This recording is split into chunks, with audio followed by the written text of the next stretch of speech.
अस्सलाम वालेकुम बच्चों। जैसे कि आपको पता है कि स्कॉलरशिप 5वीं और 8वीं की तैयारी आप लोग कर ही रहे होंगे और इसमें हमको जो मजमून उर्दू, अंग्रेज़ी, ज़हनी आजमाइश और रियाजी ये 4 मज़ामीन होते हैं। आज इस वीडियो के ज़रिए मैं आपको बताने की कोशिश करूँगा कि मजमून उर्दू में जो शुरुआती हम जब तैयारी करते हैं, आपकी तैयारी शुरू हो चुकी होंगी, लेकिन फिर भी हम एक बार जो है उसका क्या क्या उसके हिस्से होते हैं और कैसा उसका किस तरह के सवाल आते हैं, ये आपको इस वीडियो के ज़रिए बताने की कोशिश करूँगा। 5वीं और 8वीं स्कॉलरशिप उर्दू मीडियम और साथ ही साथ महा टीईटी की तैयारी करने वाले जो उर्दू मीडियम के तलबा है जिनको उर्दू सब्जेक्ट है उनके लिए मुफीद होता है। तो बच्चों, सबसे पहले चीज़ होता है हमको इक्तबास पर मबनी जो सवालात होते हैं वो। इक्तबास पर मबनी सवालात में ये बातें जैसे कि आपको पहले ही बताऊंगी कि उसको गौर से पढ़ना होता है और उसको समझना होता है। इसके अलावा गौर से पढ़कर समझने के अलावा अगर हम एक और तरीका इस्तेमाल करें कि सामने आपको एक पैराग्राफ दे दिया जाता है, उस पर 3 सवाल होते हैं, यानी कि 6 मार्क होते हैं। यहाँ पर जैसा आपको एक पैराग्राफ दिया गया है तो ये पैराग्राफ आप भले ही पढ़ना तो है ही, लेकिन अगर सीधा सवाल पर भी आते हैं है हम हमारा फहम अच्छा है तो हम यहाँ पर वो हमारा वक्त बच सकता है। इस तरीके के आपको जैसा यहाँ इक्तबास नंबर 1 पहला पैराग्राफ है और इसमें बताया गया है कि गांधी जी के बारे में जो ये पैराग्राफ है हमको ये पैराग्राफ पढ़ना होता है, नीचे दिए गए सवालों के जवाब देना होता है। इसमें सबसे अच्छी चीज़ यही है कि उसको फास्ट पढ़ते वक्त में हमको हर चीज़ को जहन में रखना है, या फिर इसके अलावा सीधे हम सवाल पर, जैसे कि गांधी जी का लिबास कैसा था, ये एक सवाल है और 4 ऑप्शन है, साफ सुथरा था, साफ था, सफाई पसंद था, सुथरा था, वगैरह, है ना। अब यहाँ पर जो है उनके लिबास के बारे में जहाँ पर है तो वो हमको यहाँ ढूंढ लेना होता है। साफ सुथरे कपड़े जो है वो पहनना पसंद करते थे, तो यहाँ पर जो जवाब है वो साफ सुथरा है ना। तो इस तरीके का जो है हमको जवाब ढूंढने की कोशिश करनी होती है। इक्तबास इस तरीके के होते हैं।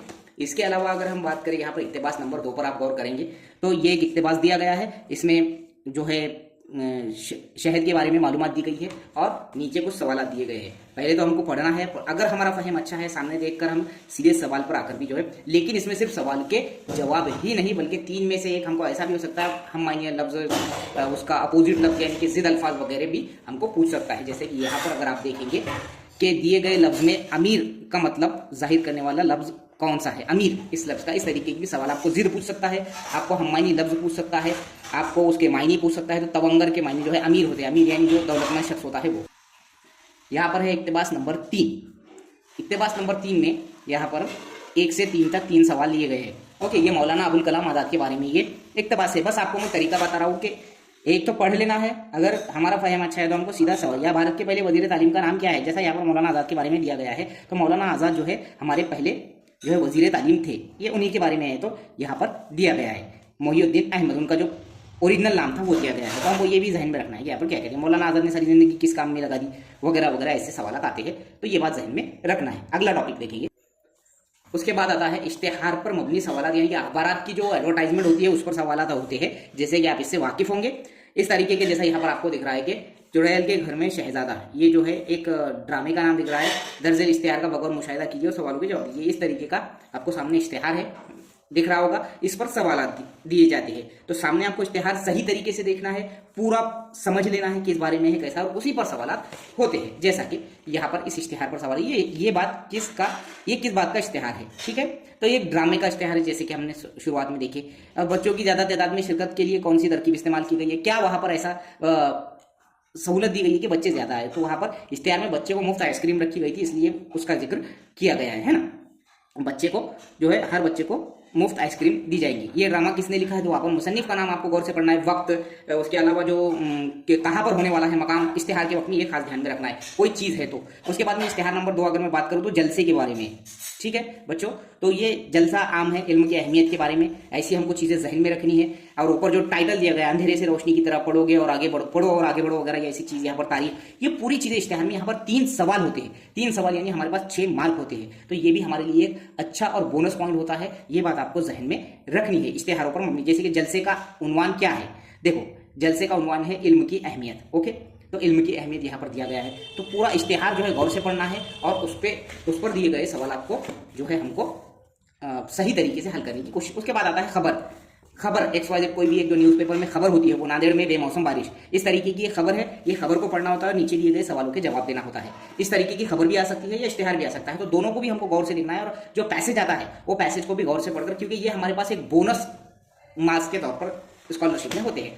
ये खबर नंबर 2 तालीबी बालिका सेंटर का इफ्तिताह वगैरह वगैरह। अब इसके अलावा हम बात करेंगे यहाँ पर अगर आप देखेंगे तो ये प्रैक्टिस के लिए दिया गया है। यहाँ पर ये इश्तेहार जो है प्रैक्टिस के तौर पर दी गई है।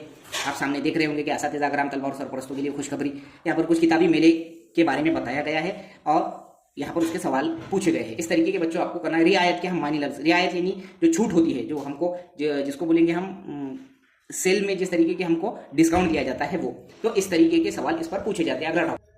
उसके बाद होता है नज़म पर सवालात, नज़म पर मबनी सवालात जो होते हैं वो, और नज़म पढ़नी होती है। नज़म पर दिए गए सवालात थोड़े मुश्किल आपको जाएंगे ये नज़म पर मबनी सवालात, क्योंकि यहाँ पर हमानी अल्फाज, जिद अल्फाज वगैरह पूछे जाते हैं। तो इस तरीके की जो नज़म होती है, जैसे आपको नज़म नंबर 1 दिख रही है, नज़म पढ़े और नीचे सही जो है जवाब देना होता है। इसके अलावा ये आपको नज़म नंबर 2, नज़म पर मबनी सवालात होते हैं 3 सवाल यानी कि 6 मार्क, जिसमें ज़रूरी नहीं है कि तीनों भी सवाल ही होंगे। एक हमानी लफ्ज़, जिद अल्फाज वगैरह उसमें से एक आध होता है, या फिर तीनों भी कभी कभी सवाल होते हैं नज़म पर मबनी सवालात। अब है हमारा अमली कवायद जुज़ 2 जो है टॉपिक है। इसमें आपको जो है अल्फाज की किस्में, इस्म, ज़मीर, सिफत वगैरह, फेल वगैरह ये चीज़ें जो है होती है और इस पर मबनी सवालात होते हैं। जैसा कि हम बचपन से पढ़ते आ रहे हैं बच्चों, इस्म यानी नाम, कोई भी नाम है ना, किसी भी नाम को हम इस्म कहते हैं, जिसमें किताब, पत्थर, हवा, पानी वगैरह, ये कोई शख्स का नाम हो सकता है, कोई आदमी का नाम हो सकता है, कोई खातून का नाम हो सकता है, उस्ताद का नाम वगैरह वगैरह वगैरह, ये तमाम चीज़ें नाम है। घर, मैदान, मस्जिद, समंदर वगैरह, मकाम वगैरह की ना। अब इस्म की 2 किस्में हमको पता है, इसमें आम है, इसमें खास है।